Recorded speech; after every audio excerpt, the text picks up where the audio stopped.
इस दरबार के देखे भगवान परशुराम ने एक भी हत्या नहीं की अपने जीवन काल में। भगवान शिव के एकमात्र इकलौते शिष्य हैं, उनका नाम है भगवान श्री परशुराम।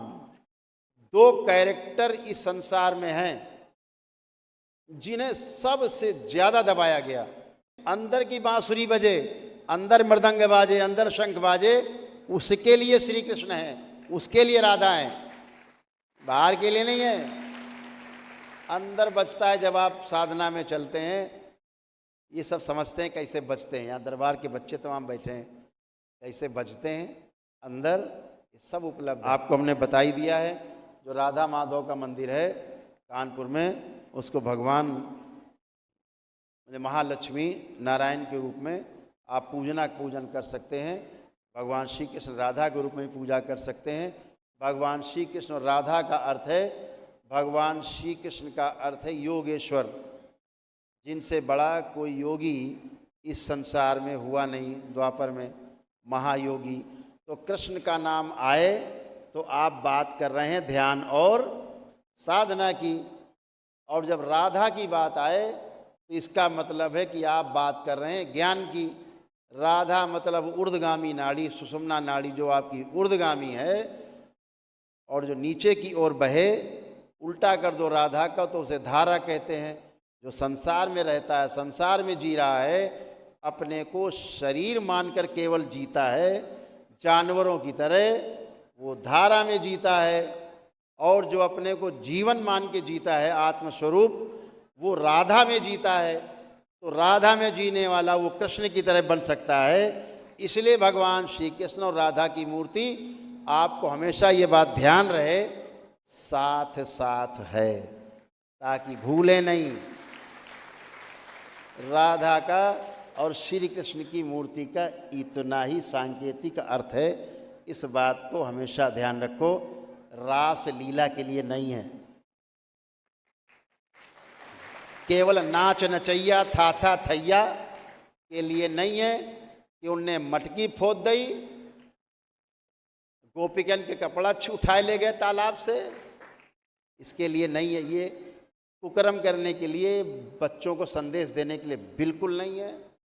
ये ध्यान साधना के लिए पवित्रतम रूप है भगवान श्री कृष्ण का और राधा रानी का जो स्वरूप है, ये आपके ध्यान साधना के लिए, साधकों के लिए स्वरूप है। अब साधक साधना करेंगे राधा श्री कृष्ण को समझ करके, और नाच नचैया वाले ताता थैया करेंगे श्री राधा रानी कृष्ण को समझ के। दो अलग अलग धाराएं हैं, तो जिसको जो अच्छा लगेगा वो करेगा। तो दरबार के साधकों के लिए जो भगवान श्री कृष्ण का राधा का रूप है, वो योग साधना से संबंधित है। और वो जो ज्ञान रूपी नाड़ी सुषुम्ना है राधा, उसके लिए है। भूलें नहीं हम, इसलिए भगवान श्री कृष्ण और राधा को एक साथ मूर्ति बना के चित्रित किया गया। दो कैरेक्टर इस संसार में हैं जिन्हें सबसे ज्यादा दबाया गया इस संसार में। पता है कौन से दो लोग हैं? एक तो अपने छलिया भगवान श्री कृष्ण, दबे नहीं फिर भी घुसे हुए हैं घर घर में, लगाए जोर अभी भी। भगवान श्री कृष्ण तो घुसे हुए हैं, सभी लोग पूजना करते हैं, आराध्य हैं हम सबके, योगेश्वर हैं। लेकिन दबाने का प्रयास किया गया, बदनाम करने का प्रयास किया गया, जिसे हम लोग कतई स्वीकार नहीं करते। केवल नाच नचैया था थैया, ढोल मंजीरा नहीं। अंदर के ढोल बाजें, अंदर के मंजीरे बाजें, अंदर के दीपक जलें, अंदर की बांसुरी बजे, अंदर मृदंग बाजे, अंदर शंख बाजे, उसके लिए श्री कृष्ण है, उसके लिए राधा है, बाहर के लिए नहीं है। अंदर बजता है जब आप साधना में चलते हैं। ये सब समझते हैं कैसे बजते हैं। यहाँ दरबार के बच्चे तमाम बैठे हैं, कैसे बजते हैं अंदर, ये सब उपलब्ध है।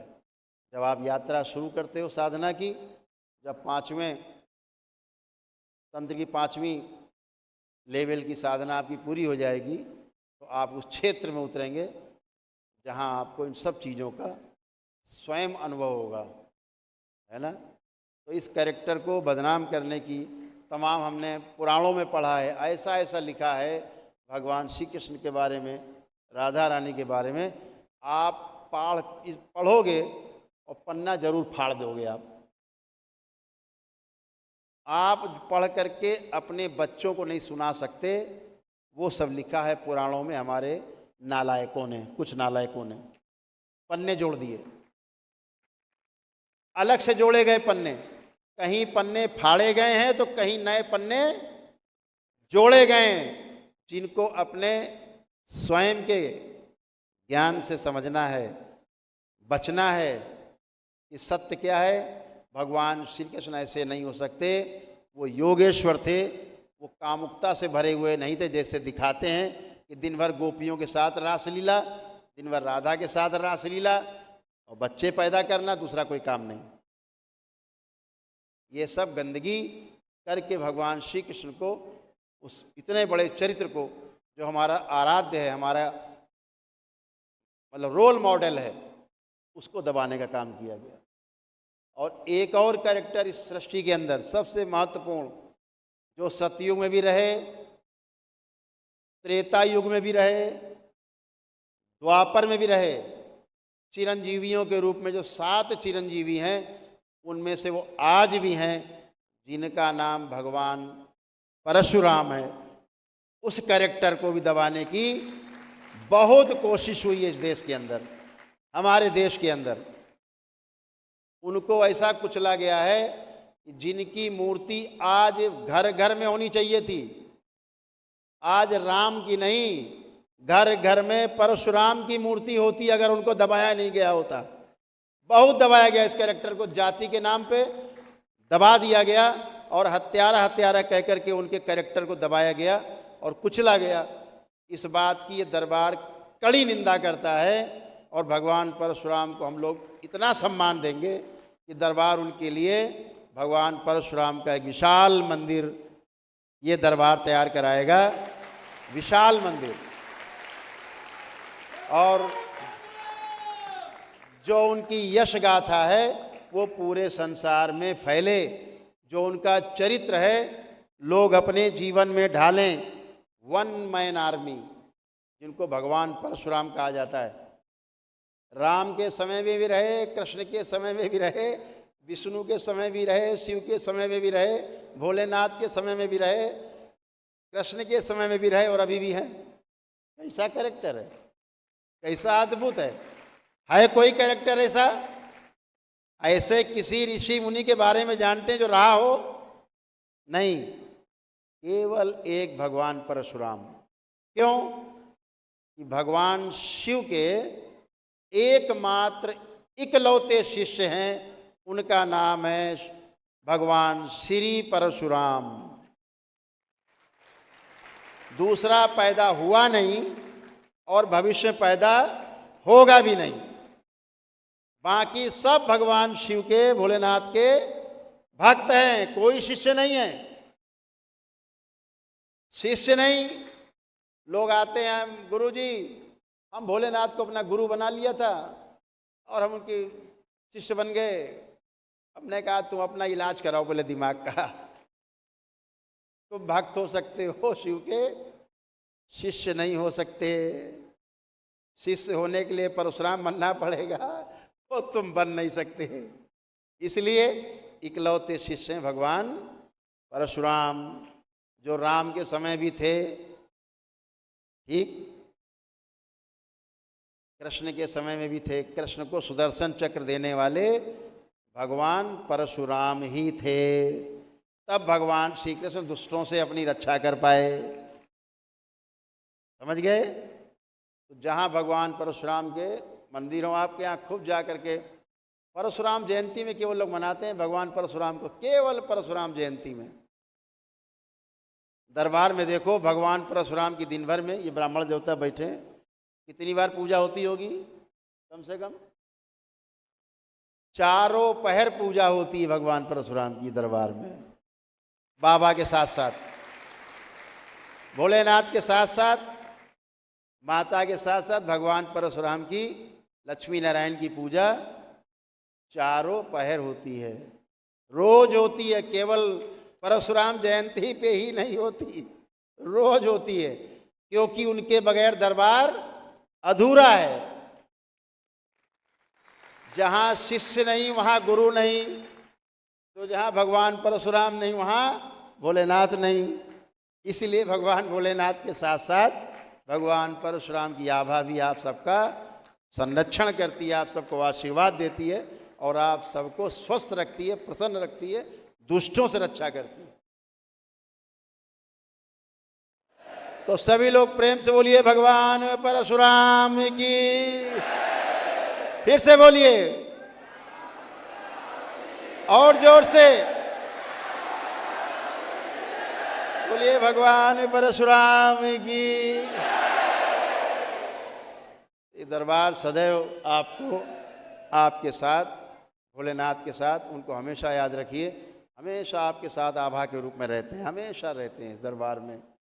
हम लोग बहुत सौभाग्यशाली, हमारे साथ तमाम बच्चे उनके दर्शन कर पाते हैं, सब कुछ कर पाते हैं। बाबा के साथ साथ, माँ के साथ साथ उनके भी दर्शन कर पाते हैं। ये हम लोगों को सौभाग्य प्राप्त है। और 5वें लेवल की तंत्र की दीक्षा के बाद जब पार कर लेंगे, आप में से बैठा वो हर व्यक्ति तो साधना की सही राह पे चलेगा, उनके दर्शन भोलेनाथ के साथ साथ कर पाएगा। ध्यान रखिए।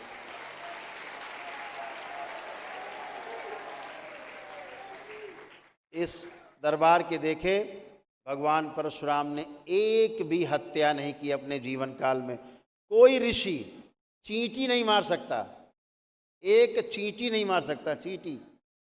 और जो सबसे बड़े ऋषि हों, 1 मैन आर्मी, जिनके बराबर कोई ऋषि ना हुआ हो, तपस्वी ना हुआ हो, मुनि ना हुआ हो, वो हत्या कैसे कर सकते हैं? कैसे पागलपन की बात। आप सबने स्मृतियों का जहर झेला है। आप में से बहुत लोग जानते हैं स्मृतियां बहुत कुछ करा सकती हैं बड़े अच्छे अच्छे व्यक्ति से। उन्हीं स्मृतियों का शिकार भगवान परशुराम भी हुए। उन्होंने कुछ भी न हत्या की, न किसी को नुकसान पहुंचाया अपनी ज़िंदगी में। उन्होंने केवल कल्याण किया। कल्याण के अलावा अपने जीवन काल में आज भी कल्याण के अलावा न कुछ किया, न कल्याण के अलावा कुछ भी वो करते हैं। इसलिए हमेशा नमन, उनको हमेशा श्रद्धा से सबको नमन करना है। उन्हें जातिवादी व्यवस्था में नहीं बांधना है, हमेशा उनको भगवान शिव की तरह ही उनके शिष्य के रूप में पूजना है। इस बात को ध्यान रखें। तो सभी लोग प्रेम से बोलिए सद्गुरुदेव भगवान की।